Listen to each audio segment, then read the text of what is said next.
Motivational Recovery Podcast. I'm your host, Wes Thompson. Today, I am interviewing Matthew Demoulin, who has stories to share about addiction and his faith journey. He also is on staff at the Refuge, so we hope this conversation is helpful, and thanks for listening.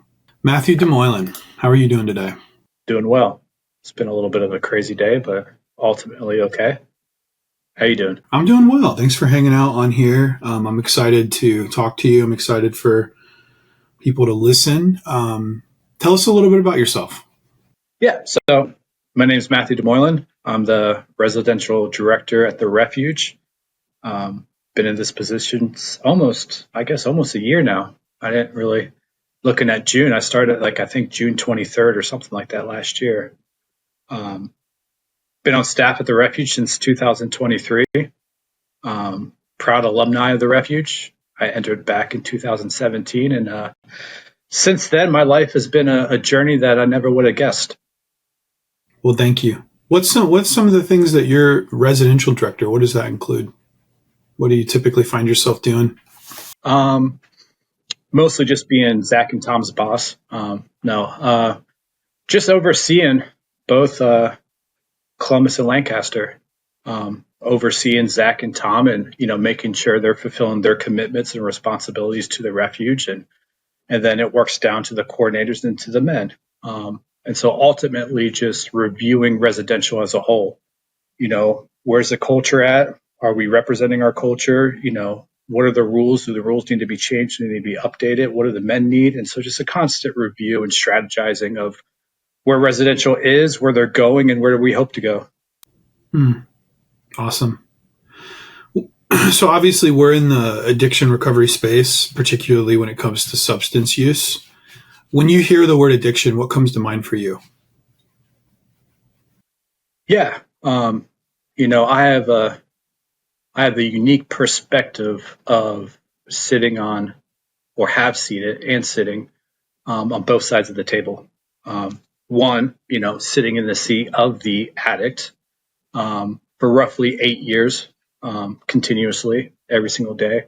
And now, since 2017, sitting on the other side of the table, not fully since 2017, but majority sitting on the other side, working in the field of addiction. And so ironically, it's been about 8 years since I came into the Refuge, and I spent about 8 years in addiction.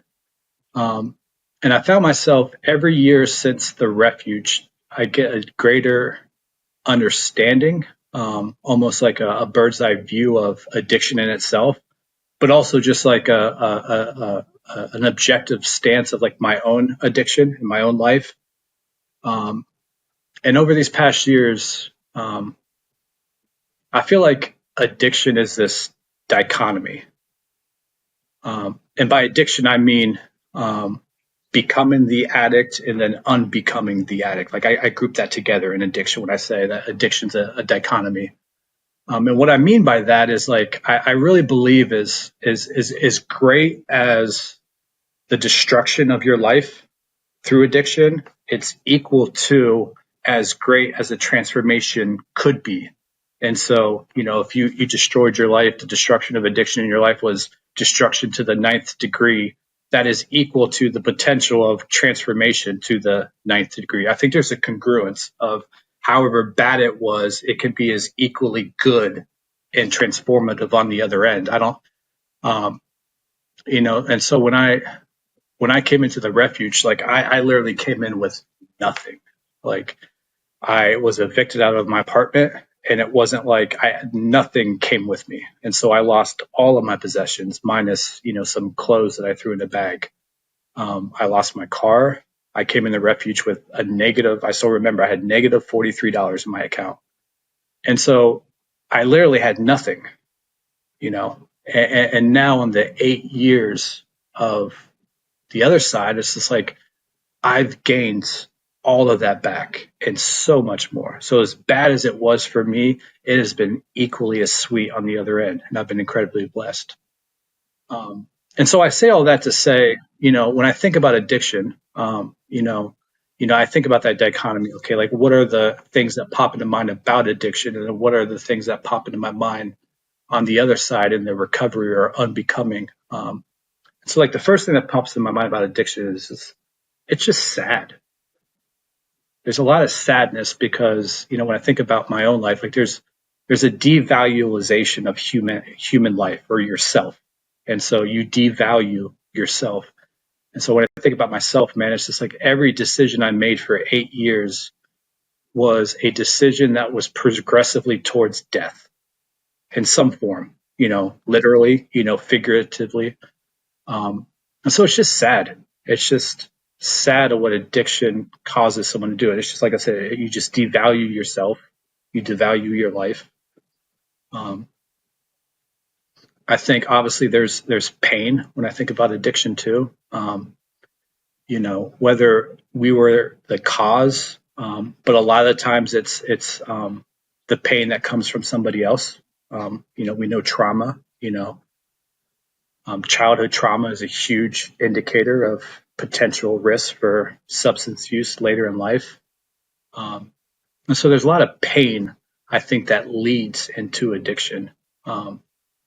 There's this one quote that I often use with when I teach a community health worker class, and I think it's one of the better quotes I've heard about trauma. And it says, when you see somebody self-destructing, they're usually not trying to destroy themselves. They're trying to destroy something inside that doesn't belong. And that's something inside that. I mean, that's what trauma is. There's this breach in, how relationships should be. Usually trauma is from another person, not all trauma, but typically it comes from somebody else. And so there's just something inside that's not supposed to be there that an individual is trying to destroy, but then they ultimately end up destroying themselves. And so I think there's a lot of pain when I think about addiction. And then obviously just the destruction, the destruction of everything, inside your home and outside your home. Obviously those that are closest to you, whether you have a family or your immediate family, extended family, there's casualties. There's casualties outside the house within society. And so, yeah, those three things come to mind. But then on the flip side, besides sadness, there's joy. Once in recovery is going from, this devaluation of your life to having joy and having this authentic self. And there's something very joyful about that when you know who you are, especially when you know who you are in Christ. There's a tremendous joy. And then the opposite of pain is peace. There's a tremendous peace on the other side of addiction, and almost peace by me, I'm just like rest. You're able to just breathe. You've probably started working through some of that pain and some of that trauma, even though that could be an ongoing thing, to different degrees for certain people, but there's peace and rest on the other side. And then obviously if there's destruction on addiction, then there's restoration and wholeness on the other side. And so that was probably a long-winded answer, but when I think about, addiction, I just, the further I get away from my own addiction, I just have this better view of just how nasty addiction is, but also just my own life. And I truly believe that I think there's this great balance between destruction and transformation, and there's a congruence there. Yeah, it's curious. It's interesting how you're talking about the pain associated with it, destruction, trauma. Another word that comes to mind for me is just like shame. I think what's hard about addiction too is we're finding ourselves doing behaviors, using substances, etc., that maybe served us for a moment, but we find ourselves doing things we don't want to do. That perpetuates a feeling of shame. In other words, I don't feel like I'm good enough. I have low self-value and worth. And what do I do with my shame? Well, oftentimes I run back to my addictions to try to soothe my shame. And so to your point, I think it can become a hopeless place because I find myself continuing to go back to the things that I don't want, but have become habitual. And so to hear about the joy and the hope is really encouraging, because I think a lot of folks that find themselves in this cycle, it leads to hopelessness. It leads to a sense of futility, like why, my life doesn't matter. Everything's meaningless. And so that's really encouraging. I'd like to hear maybe a little bit more about you. Just how do you define or understand addiction on a deeper level?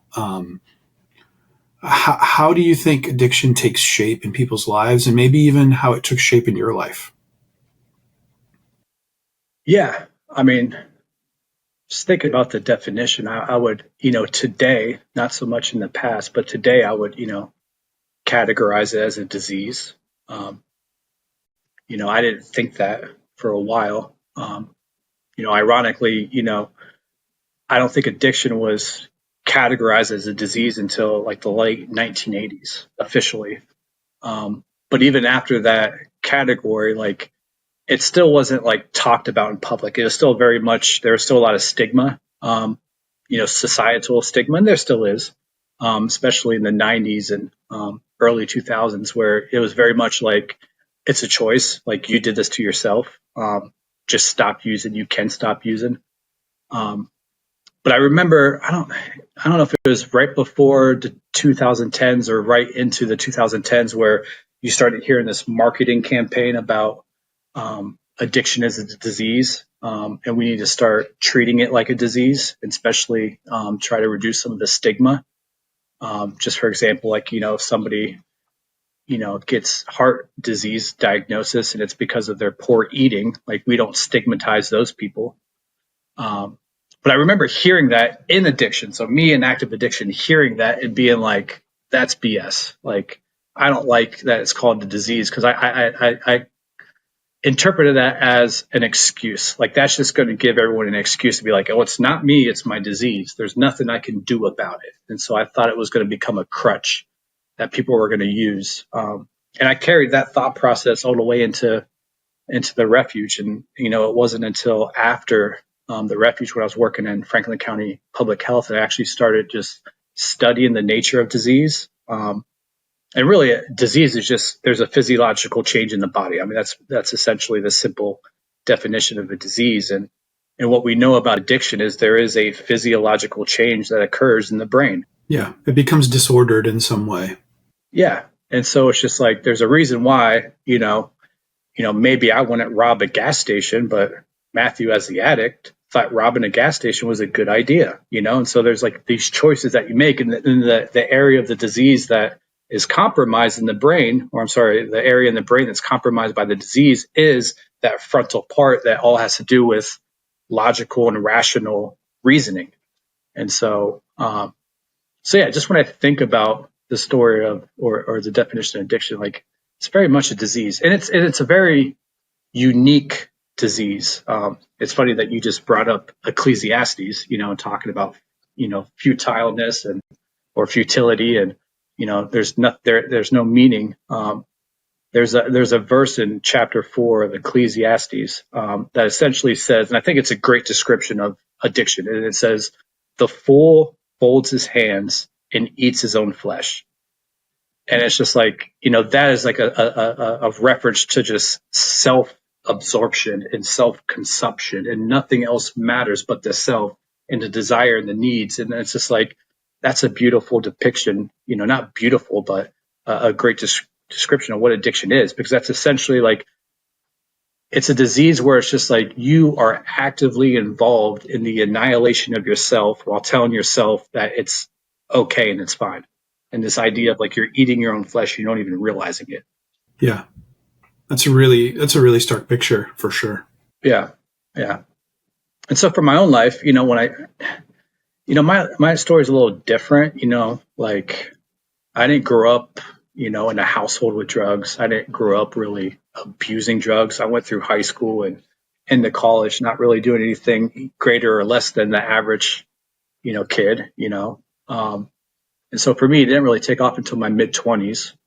Ironically, I got prescribed Percocet twice, before my addiction took off. And so I always wondered that, because I had that, that other misinterpretation of disease of like, oh, it's just like addiction is a disease that's in people. Some people have an addictive personality and some don't. And so therefore, if you have it, then there's nothing you can do about it. And so then I always heard that communicate even to me back in the day. And so I always wondered like, well, why didn't it take off in high school when I got that script of perks when I got hurt playing football, or in college when I got a script of perks for a bad case of mono. Like I did my script and I remember being like, okay, these make you feel great, but like when they were done, I didn't search for it. I didn't seek it out. So I was just like, that wasn't making sense to me. I was like, well, if this is in me, then why didn't it take off? And why did it take off years later?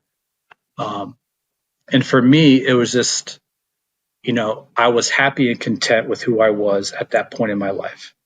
I had somewhat healthy relationships. And so fast forward when I started, kind of using pills mostly because of work and my back, and it wasn't habitual. But it became that because it became the medicine for my discontentment. Back then it wasn't medicine. It was medicine to heal something wrong with me physically. But this became a medicine for my discontentment and my apathy for where I was at in life. And then that's where it kind of took off. And so you could say then was, there was a broken relationship with myself. There's, I just got out of a relationship. And so that's kind of how it started for me. Yeah. Thank you for sharing that. I'm curious how your faith in God and how spirituality showed up for you. Because I'll be honest, off the top of my head, I can't remember like what that was, where that was in your life, like pre Refuge versus now. But how has your faith in God influenced your recovery and your overall approach to life? Yeah, I would say, my faith in God is, my recovery and is the way that I approach life, everything about it. But just to backtrack, like I grew up Catholic, went to mass every Sunday. It was a requirement in our house, pretty much went to church on any of the holy days. So a lot of, and that's essentially where I started to, obviously learn about the Bible, learn about Jesus. And so I always had this belief that God was real and Jesus was real. But throughout my life now, did I ever live that out? No. Um, you know, I knew I had a general understanding, not, I would say, the one thing that the Protestant church does is there's a lot of emphasis on biblical reading and understanding versus in Catholicism, there's not a huge emphasis on that. It's more of the traditions and going through the rituals. There's a higher emphasis on those things than the study of scripture. But my mom was still, that was still something that she implemented. Um, and so, I knew the idea of God goes before everything. Love the Lord your God with all your soul, with all your heart, with all your mind. But I honestly thought that was just rhetoric. Like that was just something that everybody always says, but no one actually does it. Because for the longest, I would always ask myself, I was like, I don't understand how to do that. How do you do that? And me growing up predominantly in an Italian and French culture, there's a huge emphasis on family in those cultures. And so for me, it was always family and then God, or family, something else, then God. And so I never understood how somebody could actually love God above wife, above children, above family, above, insert. Um, but however, I still had this belief, and it did dictate my life to some degree. But when I started using, and then I started, and I would quit, and there was, for those 8 years was just cold turkey, cold turkey. During those times, I would try my hardest to rely on God. I would pray, I would go to church. I would sometimes just go to the church in the middle of the day and just sit there and pray. And I felt like that helped. I felt like there were certain moments I can even think back where I feel like God was definitively there. Um, However, and then every time things got good, I would say, "Oh, thank you so much, God, and I'm never going to do this again, and I'm never going to go back. And here's a covenant I'm going to give to you." And of course, in 8 years, I went back. I don't know. I couldn't tell you how many times I quit. It was over at least a dozen, if not a couple dozen. And so as those years went on, and I kept going back and going back and going back and going back and going back, and even to the point where I'd be doing drugs in the bathroom at church. I eventually came to this idea of, maybe everything that you thought, as in just like you really don't believe in God, and you're really not a good person, and you're probably going to hell. The minute that started entering my mind, those last couple of years, I really withdrew from the idea of any type of prayer, any type of attending church. And so when I came to a refuge, it was kind of, that's the miracle, because I just got dropped off there. I didn't choose the refuge. I wasn't told I was going to the refuge. This is what I was brought to. And so that was like the first, dilemma for me, was just like, okay, like, this is not where I thought I was going. I'm not opposed to this discipleship ministry, but I want nothing to do with God. And so it was just like, what's your choice, as I'm sitting in those pews during orientation? But I didn't really have a better choice. So that's just a little bit backstory. But I will say, if you want me to move on as far as like, what faith is to me now, it started that first week, and so for me now, it's just like, how does faith impact my recovery? It's just like, I've learned that I'm insufficient. And that story started when I first got to the refuge. And so most people probably have heard me talk about John 15:5, and this idea that, I believe that, I met Jesus Christ in the bathroom stall at the farm back in Benton County, because, obviously I decided to come into the refuge. And that night, I obviously started withdrawing. And so I remember going up to the bathroom, and, I went to the far stall all the way on the left, and, went in there and, threw up. And I remember turning around and sitting on the toilet, and I looked up at the back of that bathroom stall, and, there's this verse, John 15:5, and, I'm kind of mumbling it in my head, reading it, and I get to that last sentence, and I said that out loud. I said, "Apart from me, you can do nothing." And I scoffed at that, and because I said, I've done plenty of things without you. And I started naming off all these accomplishments that, weren't really accomplishments, but I had a problem with that idea that, apart from him, I can do nothing. Now, the irony for me is over the course of the next couple of days, every time, I was either going to vomit from the withdrawals, or obviously, diarrhea that comes with, opiate withdrawal and all the other stuff, or just generally using the bathroom. The only stall that was ever available happened to be that stall. So, puking, turn around, and I would repeat that same process again. I look up, and here's this verse staring at me, and I would read it again, and then it would transition to, I found myself, once some of the physical withdrawals, I found myself in that stall for no reason but just reading that verse over and over and over again. And then when I was sitting in class, I would find myself thinking about it. And it started to make sense, not from a theological perspective, but just from a more practical. It's just like, I didn't birth myself. I didn't birth myself and say, hey, these are the certain skills or abilities and gifts I'm going to give you. And just from that practical level, it's just like, well, I didn't do that. Someone else had to do that. And I just kind of use that analogy more just in of a secular practical thing of realizing, like, there's a lot of things I've never done on my own accord. There's nothing in life that you can do on your own accord. If you say like, well, I became the CEO of this company, it's just like, did you do that by yourself, or did you have mentors and guides and coaches? Oh, I made it to the NFL. Did you make it to the NFL by yourself? Did you not have the same, guides and coaches and mentors and trainers and all these things? And so I started realizing there's really nothing in life that you can take credit for apart from yourself. And then throughout the refuge, I started understanding that from a more theological standpoint. And so, like, one of the biggest things with my faith is that I try to focus on the fact that I am completely inefficient of all things and insufficient of all things. And I use that as a way to humble myself, but it's also true. It's also true. It keeps me from boasting. I think another thing is that's been pivotal is learning to follow Jesus. I think, we've all heard this statement, and we use it at the refuge a lot, and it's used a lot just in churches in general, is Jesus will come and meet you where you are. Jesus will come to you. And that's true. But I think a lot of the times the second part of that is omitted. It's just like Jesus came and found the disciples, but then what did he say? Once he found every disciple, he went to the boat and, found them fishing and, But then he said, come and follow me, And so there's part B of that. And so many times it's communicated of just like, oh, Jesus is going to meet you where you are. It's like, yeah, he is.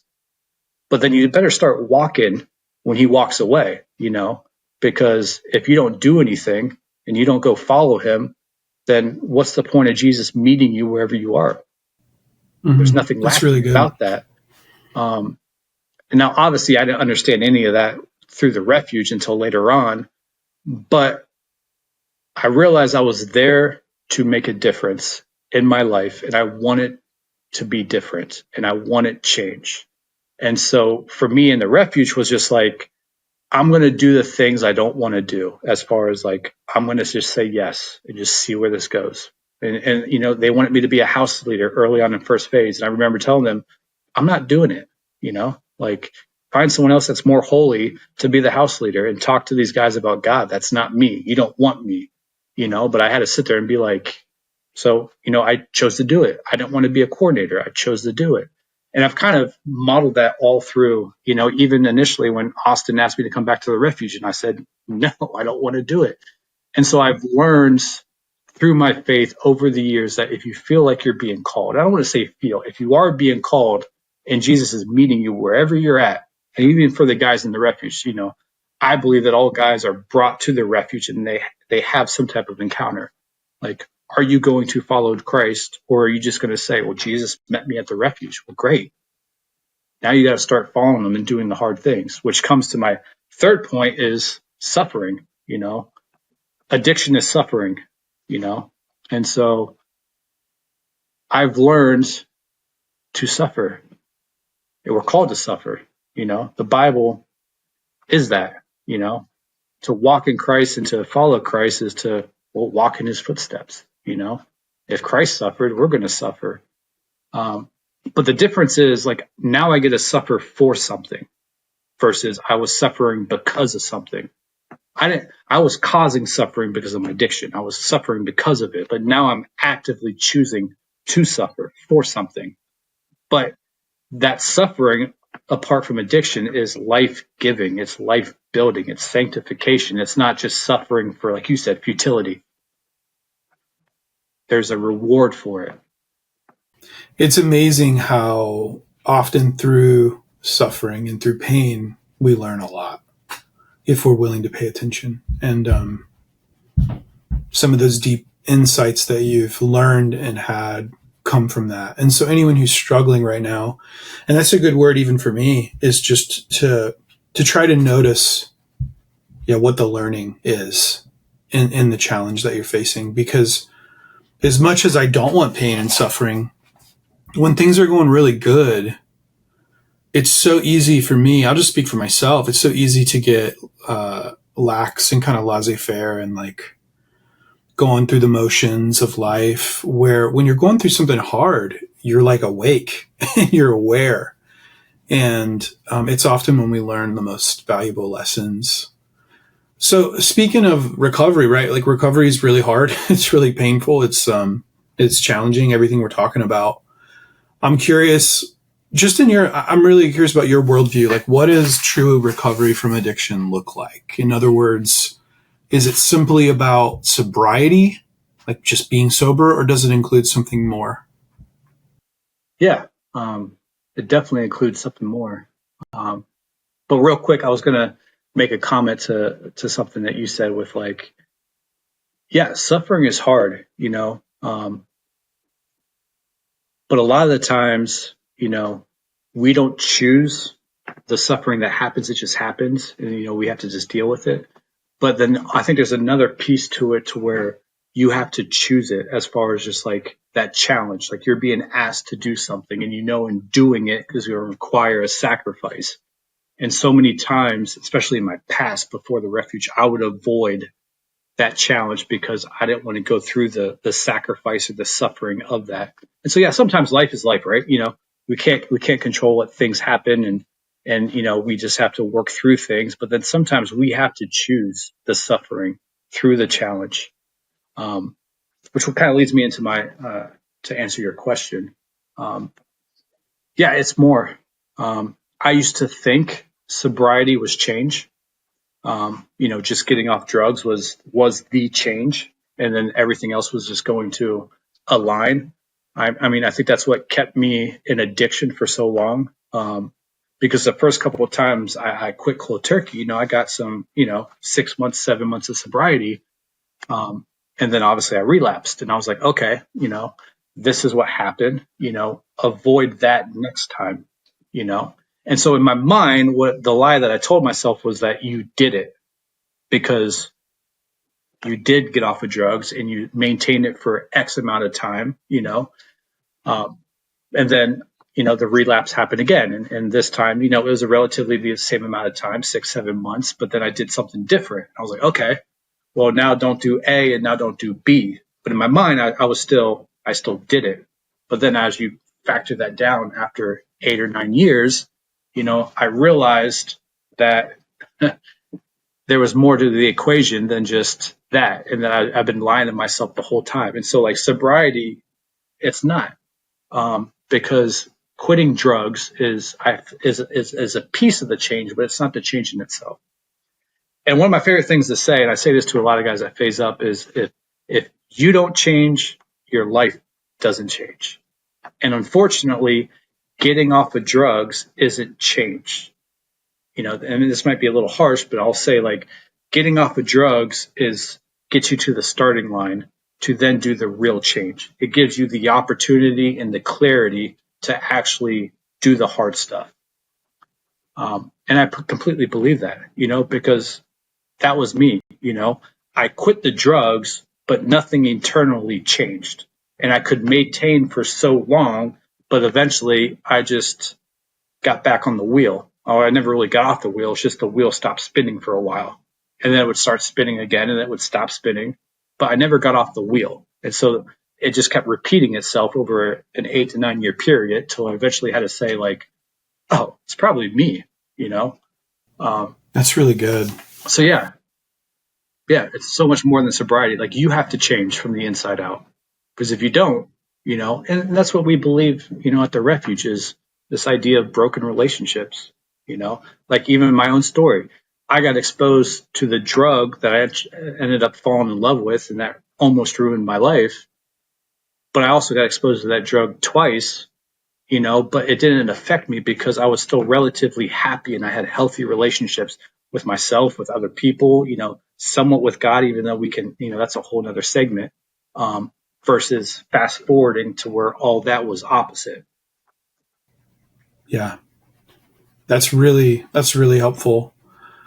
Just as we wrap up, and I definitely want to chat more in the future. This is really encouraging. But just to wrap up this conversation, I think there's people listening to this that are in all different places. But I'm thinking particularly of the guys and women or whoever who might be listening, that they're just struggling. Maybe they're in that more hopeless space, or they're not sure what the next step to take is. And I mean, this stuff's complicated. It's challenging. You've alluded to that.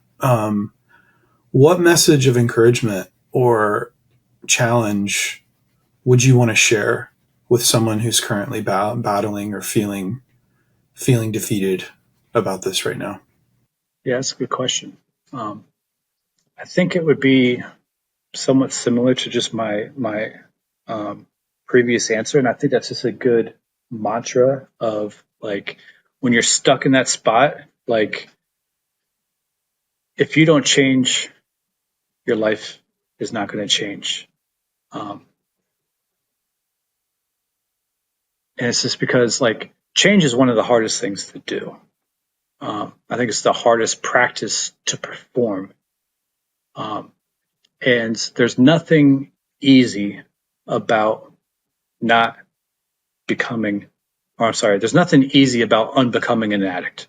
Like the road to recovery, there's no easy path to that. There's not. And so I think a lot of the times, even thinking about myself, I would somehow convince myself that this was going to be easy, or I trying to find the easiest route to the means to what recovery is. Unfortunately, I think, the way that we treat addiction in America, it's advertised of like Let's make this the easiest, most comfortable way for you to do it. And I just think that's a lie. And so I think sometimes hearing the honest truth is there's no easy path to recovery, because I truly believe that recovery, there has to be an internal change, and there's nothing easy about that.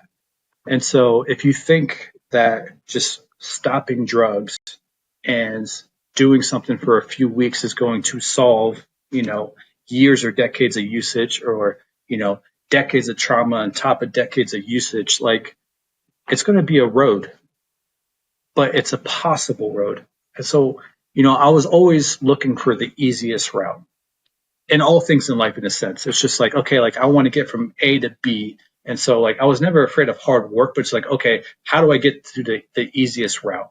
And then obviously with my own addiction, it was always like, what's the easiest route? Even like, okay, well, I'm going to go on Suboxone.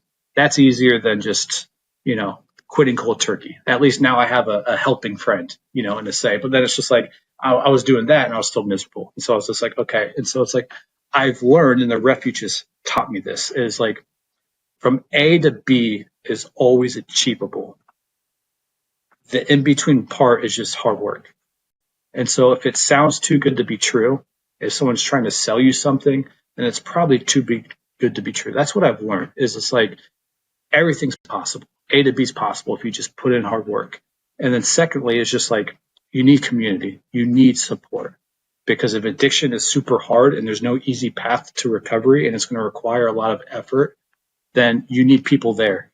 It's not something where, I obviously I greatly believe in our mantra, the Refuge, but, going somewhere else where you have your own room and you don't need to, if you don't want to talk to anybody, you don't have to. Like, I don't think that's a holistic. I think you can white knuckle it for so long. But like when I talked about like as great as my destruction is and as great as my transformation's been, community has been a huge part of that. Thanks for listening to this episode of the Relational Recovery Podcast. We'll be back soon with a new conversation. We'll see you then.